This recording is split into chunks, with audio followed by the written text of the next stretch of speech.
We have all seen the ads about diets that promise to help you lose weight quickly. It seems like there's a new one of them every single week.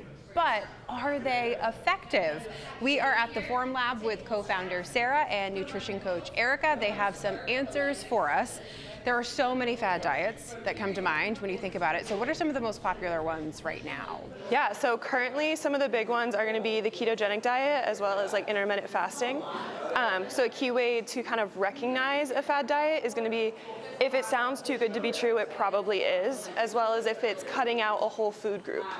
So with the ketogenic diet, it's very low carb, so that's cutting out a food group. And then with the intermittent fasting, it's dictating what hours of the day you eat. Right. So that would also be a fad diet. Right, and it sounds like a lot of these diets too, it's like quick, instant results, but the long-term payoff, not so great. That's right, and I think everyone has a reason, right, they want to lose weight quick. It's for that wedding, that trip.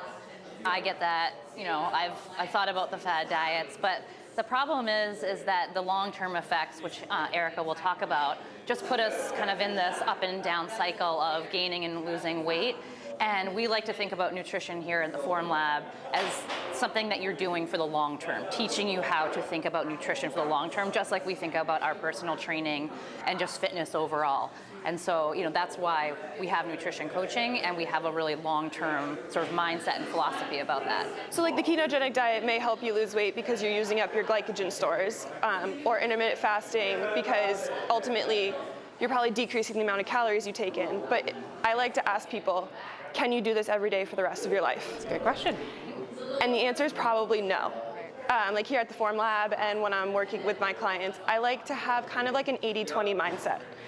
So 80% of the time, we're going to work hard, try to have a balanced diet, get our fruits, get our vegetables, but we're gonna recognize that 20% of the time, we're gonna have to have that sweet treat, or it may be our birthday and we want a slice of cake, or our friends are going out for pizza and we want to join it. That's just life. So really having a balanced mindset and acknowledging that if we're not satisfying both the physiological and the psychological aspects of eating and hunger, it's never going to work long term. Yeah, and I know there's so much information out there about dieting, so for people who are looking to lose weight, keep the weight off, where should they start? So a big thing is kind of credentials. So pretty much anyone can call themselves a nutritionist. They could take one course, not really learn much, and still call themselves that. A dietitian or a registered dietitian have to go to school for it. So they have been through college. They've done something called a dietetic internship, where it's like clinical practice. And then they've taken an exam. So they have a lot more education of the science and everything behind them. Looking for credentials when you're looking online is a key factor.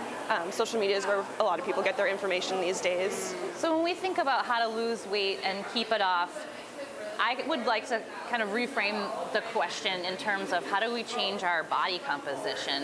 Because a lot of us are so focused on that number. I think especially women, they look at the number. I have to get to that number I was at in high school or college, and that's just not possible as we move through life. And thankfully, as we get older and stronger, we put on muscle. Muscle weighs more than fat. And so you could have a very different physical fitness level at the same weight, two people the same weight, having one person having much more muscle and one person having much more percentage body fat. So we want to think about, how do I change my body composition? How do I increase muscle mass and decrease fat? But at the end of the day, you might be the same weight, and that's okay, but you might feel a heck of a lot better. Right, and so is changing our diet, is that really enough, or does throwing in a workout here or there, does that make a big difference? Nutrition is only one piece to the puzzle, so throwing in workouts is going to be very key to changing that body composition, because you're going to be working your muscles, you're going to be building muscle, and that is ultimately what is going to change your body composition. So nutrition is important, but it's only one piece to the puzzle. And if you think about the parts of your body that you're changing in that composition, if we're replacing our body mass, that weight, if we're replacing fat with muscle by strength training, by doing cardiovascular exercise, you're replacing fat, which doesn't burn fat, with muscle mass, which metabolizes. It's burning fuel, it's burning energy, it's burning fat. We need to replace our body fat with muscle to be able to continue to keep our metabolism up, as well as feel good. I mean, this is all about feeling good, right? Not just looking good or looking at that number on the scale. Right, absolutely. Great information. Thank you guys so much. And if you want to learn even more, just head to the 207 section of our website. Stay with us. We've got more 207 right after this.